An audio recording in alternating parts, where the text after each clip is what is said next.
Hi everybody, Oceanic Fantano here. Internet's busiest Freudian concept.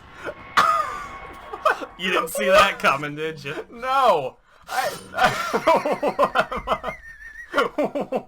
think I've gotten pretty good at beginning these videos. So off camera he was saying, okay, the first thing we're going to talk about, that's the Oceanic Feeling is going to be that. You did not disappoint. You know, I don't know what I was expecting, but that wasn't it. I think that we're actually going to go into a cutscene here. Okay. Oh, really? Yep, here we go. Right. Dion! Lewis. So this is the part of the game when Lewis actually becomes our partner. What? Oh, shit! I must have dropped it when I was running away from them. Dropped what? Drug that'll stop your convulsions. Look, I know you're carriers. You've been coughing up blood, right? And you. Yes. Damn it! The eggs have hatched. Look at that We background. don't have much time. Yeah. What are you talking about? I have to go back and get it. Let me come with you. No. Why? He's better with the ladies. Sure.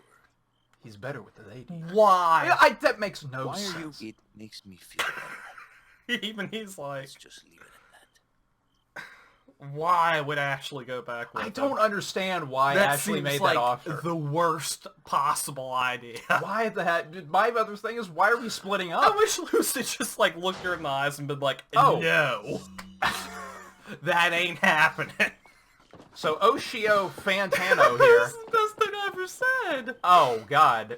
Oh, man. Oh. Ah. And then the needle drop's gonna put out like a 10-minute video of him like, you know what? I didn't think it was that funny.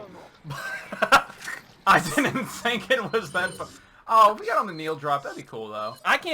I'm pretty sure, given as many times that he's parodied his own name at the beginning of a video, we can't be the only people who've begun a video doing the same thing. I also don't see him being a bad sport about it, honestly. No, me neither. Because good God, he has again parodied his own name so many times. Oh, This hi. was literally like the first thing that came to mind, like when you said we're gonna start it, and we still haven't talked about it, so I'm gonna talk about it now. Okay. So I gave that rudimentary definition of it before, and if you want a better definition of it, just like, you know, look up a little bit on Wikipedia, Freud. yeah. But the whole point in me bringing this up was the reference to the whole fantasy realism kind of thing that I'm into. I was referencing earlier with the chief, the big cheese. What's his name again? Oh, that was your fault, man. What is this? You scraped her leg a little bit with the knife. No, that's archers. What? Yeah, they're archers. Oh, Ryan Stiles. I gotcha. I'll explain that one in another video. That'll have to wait. But the Oceanic... No, Ryan Stiles is up there with a crossbow. Guys, he's here! He's here! Oh my god. You think he'll like us? And, wait a minute. Yeah, that's good enough for government work. Well, we got 3, so... Hey, he is working for the government. Yeah, that makes sense. Okay, so, with reference to the village chief and those jeans, how we have something very mundane and also very, fantastic in the same scene. Right. And my reference to this greater feeling with the universe. This past year, it's no longer 2017, but back this last year at this point, they, I know this seems like a roundabout thing, but there's a point here. They re-released Srgt. Pepper. They put out, okay. They remastered it. And, Again. Yes, again. Yeah. And there's some other stuff on there. It's like a 2-disc thing, and you get like some, like studio, like, recordings of, it's like this extra stuff of like Penny Lane and stuff. It's pretty interesting actually, because it's like takes, you know. But why am I bringing this up? Okay, Srgt. Pepper is one of my favorite albums. For the express reason that almost every song, even George Harrison's Within You and Without You, which is extremely, well, obviously it's got that, sort of, that'd be Buddhist, right? It's that Tibetan Buddhist sort of... Yeah, this transcendent. This is where the Punisher really comes in handy. Oh yeah, I forgot about that. Oh, you say it's a transcendentalist sort of thing? Yeah. There? Oh, okay, cool. I need to... Oh man, oh wow, now I want to re-listen to the whole thing in a different light. But, okay, back to what I was talking about. He tries to evoke the Oceanic Feeling. Well, right? here's what I'm getting at.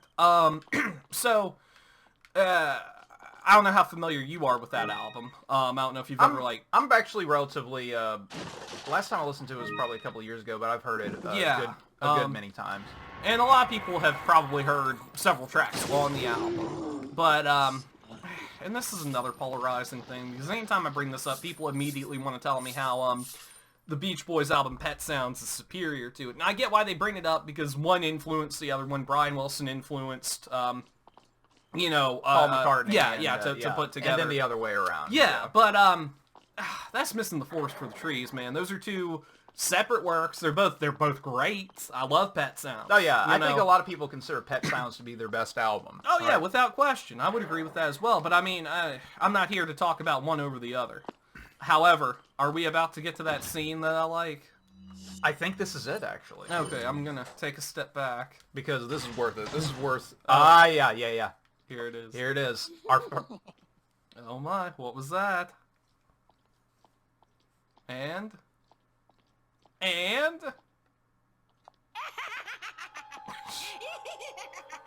Good love Lord. this guy. I was starting to wonder when you might notice us. Who are you? Me llamo Ramon Salazar. Don't speak Spanish. Castellan of this magnificent architecture. I have been honored with the prodigious power from the great Lord Sadler. I've been expecting you, Here it my comes. brethren. No thanks, bro. That's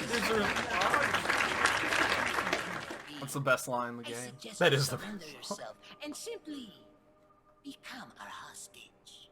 Or Mr. Scott, you can give us the girl because you're not worth a penny, I'm afraid. Wow. You can die. Hey, bro, come back. Never turning into one of them. Never. Got that right. We'll find a That cure. guy was an ass. It was like El the Boro. dialogue for Leon just went out the window on that scene. Here we go. This is like the speed. Oh, this right here. In speed runs, guess how they skip a huge part of this Oh, game. you can just like jump through that or something. Finding a way past this thing is like the holy grail. Oh, but of, that wall just showing up right there. That always bothered me because it's like that's the reason for us having to go around this wall appearing. this skips like 2/3 of the castle. Yeah, it's if the you can get majority behind of this. it right there. It's crazy. Oh, is this It won't budge. Oh, that's right. It's That's gotta be locked from the other side. Oh my goodness, yeah. But I do love the castle, and I do love. Is it your favorite part of the game? You know what? I think it is actually. I honestly would say that the there's one- village is my favorite part. But, Right. Yeah. Well, there's one part on the island that is my favorite, which I've already referenced, but was apparently a spoiler because no one's ever seen this game before. Oh yeah, that's right. But whoa, there's a picture. Hey, let's check. Drop that on the floor. Pays, kids. Pays the bills. So, I'm what- sorry. what was that? Somebody else from. Okay, let's read this real quick. Capture Louis Serra. I have confirmation that Serra has entered the castle. Why he would return during his escape leaves me to question his motives. But we must seize this moment and capture him. We will get the other two Americans after we apprehend Serra. It appears he took some vaccines when he stole our sample. The vaccines he can do without, but we must retrieve the sample, for it is our lifeblood. I feel there is somebody else, or some other third party involved in this whole affair. If the sample were to get into the hands of that other third party, the world which we seek to create will not come. We must apprehend Sierra as quickly as possible. I don't know, man. I get the feeling like, there's somebody else involved with all this. I don't know if that's What is this right right here? This is where we get the broken butterfly. No, it's not. It's key. No. Well, see you later, old boy blue. Is that a cavalier? I believe that's a caviera. Oh. No, that's a That's a calavera. Yeah, calavera. That's the Spanish. That's the Spanish skull. translation. Yeah. For No, for cavalier. Oh. What? All right. This is the part wherever we go, hey, Ashley. Wait. Leave that at the door. It's locked. What a sturdy door. Oh. I love how he's... Don't admire the architecture. Let's go in here. Yeah, there's nothing like a puzzle where the answer is like a single room away. Yeah. I mean, this pretty much counts as a mini-boss. No, I would say this is a boss, honestly. Honestly, I would call it a boss. Yes, it's blind. Well, it's not gonna do anything. That was rude. So Yeah. let's just go. Oh no, it's still here. I love the sound this guy makes. Yeah. He's This my is- favorite. Really? No, I do like this guy. I hate the part wherever you're in a cage with him. Yeah, that one is not too. That one is just... I mean, I would call this guy a boss. I know later he's kind of downgraded because he just, like, appears... Well, it's that video game trope of things that were once bosses Yeah. are now just normal enemies. It really does kind of show you how far you've come. Oh, I hate how he does that, though. Oh. Oh. Okay, well... I guess while you're trying to take this down, I'll finally talk about what I was getting at with Sgt. Pepper.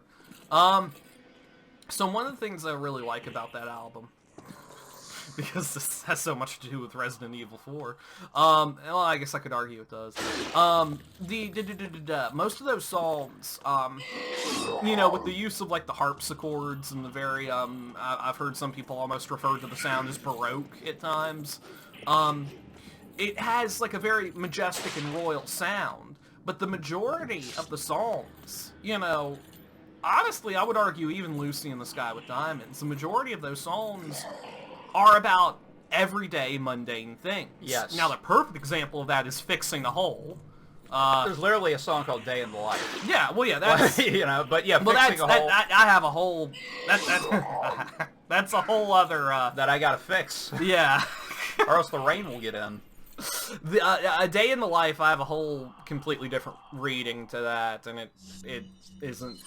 It's probably just my own reading. I'm not saying it is. Never mind. That's it. Okay, I'm getting sidetracked. My Yes. point is, shoot it. Oh my goodness, that's so Dude, satisfying. yeah, that was good. Oh, it's dead. That worked out pretty well, man. Oh, did. But yes, fixing a hole. So that's probably the perfect example of, like, the most, he's literally singing about, like, just daily tasks, you know, yet there's something very, mystical about the whole thing. You know what I mean?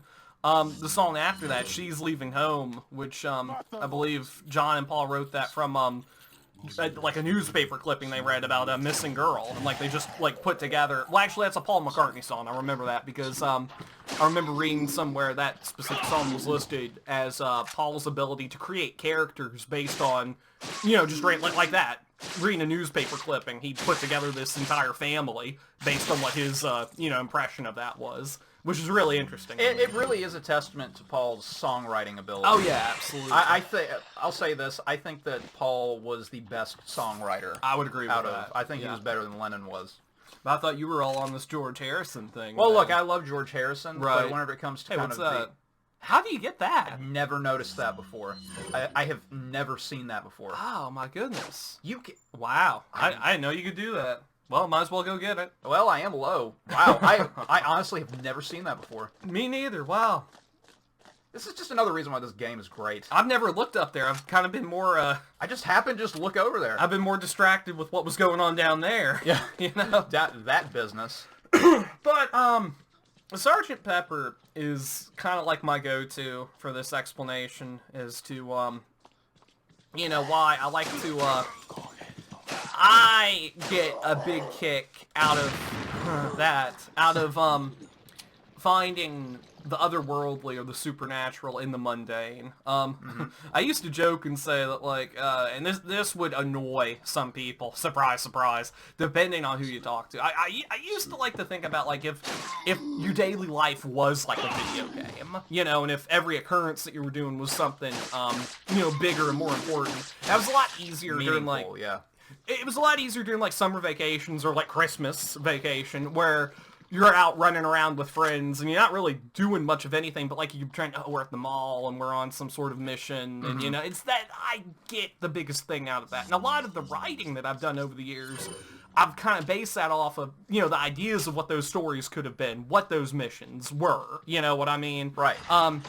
I know I'm talking about a lot of different subjects here, but I've gotten to a point where, like, I've referred to that, and it's interesting, because for me, it's a twofold thing. It's my creative process, but it's also this connection that I feel from the other people in my life, and I found that for me, at least, which is, I don't know, it might seem kind of funny, because, I mean, I think a lot of people, probably next to meditation, writing is probably one of the most introspective, introverted kind of things you can do, you know, but for me, I've realized that my creativity and my desire to write is often connected to what I'm doing with other people, like what's going on in the community, you know, in my community. You know what I mean? You said that you get recharged by essentially being around other people. Oh, yes. Now, I know this is going in a different direction. I know, well, I don't know what's going on now. I mean, if you feel introverted or extroverted or whatever, I mean, that's, you know, whatever works for you is great.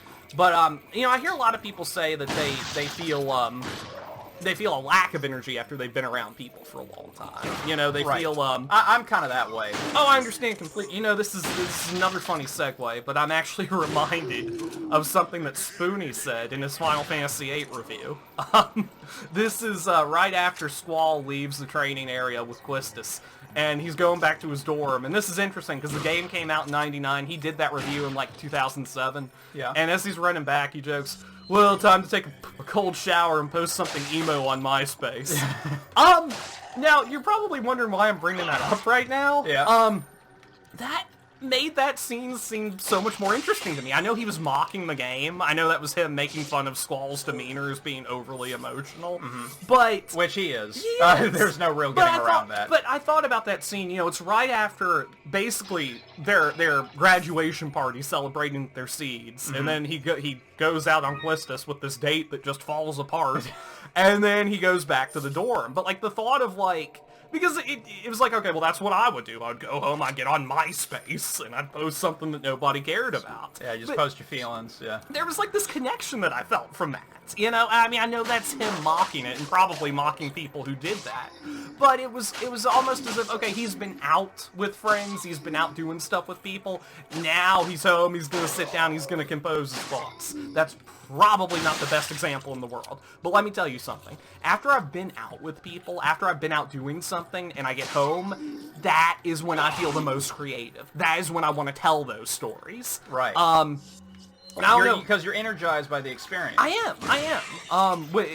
You know, I mean, of course, don't get me wrong. There are moments where I just want to be completely and totally by myself. But oh my goodness, I feel like my creativity is really energized when I'm around other people. So how am I tying all of this back? We've talked about a lot of different subjects. I've gone from Sgt. Pepper to Spoonie in Final Fantasy VIII. Which honestly, that's par for the course with us. Absolutely. Yeah. I'm attempting to tie it around this sort of Freudian concept that I didn't even do a good job of explaining. But if I haven't said that enough already.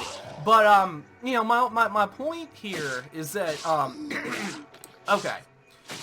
The mundane, you know, if I can turn a trip to Walmart, you know, even if it's just, you know, I'm just there to get something and leave, if in my mind I can turn that into, I've always been a daydreamer. I had a hard time in first grade trying to pay attention because I was like, wait a minute, I can go to school and just make up stuff in my head all day, you know? Thank God. Exactly. We're living the dream. But if I can do that, and honestly feel, I mean, not to the point where you go crazy and start thinking it is real, but like if you could go to Walmart and get into that feeling, if you can suspend your disbelief enough to feel like you're actually there on some kind of meaningful mission or something. Right. You know what I'm saying? That has a very profound effect on me, both creatively and just in terms of my own happiness. I just get into that, you know. But through finding fantasy in Walmart, finding the fantastic in the Burger King, which is difficult to do at times, because you don't always have it your way. I'm not doing so hot right now. No, that's anyway, fine. so, finding, this is interesting, because I was explaining this to another friend of mine this past year, and he basically said it like that. He was like, no, you know, I think I'm starting to get it. You like to find the otherworldly and the mundane. And it was like, I never really thought about, like, quite in those terms before, you know? But it summed it up pretty well, and it did remind me a lot about Sgt. Pepper. It reminded, you know, fixing the hole where the rain gets in. But you can't deny that that song feels... It almost feels like a hymn of some kind, you know what I mean? It almost feels, you know, like it's invoking something greater, you know what I mean? Yeah, it's there's something, I don't even know. It literally starts out with the lyrics, "I'm fixing a hole." Right. But that sort There's, of... I think maybe it's the harmonies, maybe it's the... I think it's definitely that harpsichord being in there. I think that does a lot How for did it. they get in there? There's no way. Maybe it was because of kind of that guitar counterpoint, you know? Yeah, yeah. Well, it's... I don't know. I mean, that's a whole different conversation as to... Oh, my goodness gracious. Oh, Jesus Christ, man. Jesus, Mary and Joseph. But, my point being, finally getting back to Resident Evil 4, and what the tie-in from that is, with the Chief, I like that battle, because, you know, on top you have this grotesque sort of, like you said, Lovecraftian monster, but on the bottom you still have his pair of jeans, you know? And that's indicative of everything that I like about fiction. And that's the thing, you know what, we keep coming back to Stephen King. We keep referencing Stephen King. I still need to see the new It. I still need to see that before I can say anything about it. But what I loved about the first It, no question about it, it had its flaws. But you know what? There they are in their elementary school, dealing with teachers and Henry Bowers and all that. Jesus, But there's something so much bigger than all of that. Like, these teachers are... Oh my God! Jesus, man! The teacher is It. That's the takeaway. That's because that's what just happened. She got mad at me for referencing her, and she killed Ashley. Well, see, it all comes together. I think that you succeeded on your mission. Yeah. I think that I probably failed on mine. Possibly more than you did. I'm not sure. Let's see how far it takes us back here. Oh, okay. Well, on the next episode, I am going to finish this entire room. I'm going to be honest with you. Yes. I didn't want to stop your train of thought because it was actually very interesting. Oh, really? Thank you. Yes. Okay. I appreciate This is it. my least favorite room in the entire game. And in case I need to illustrate that point, I could not have illustrated better than that right there. And we know bad rooms. Yeah. You're tearing me apart, Lisa.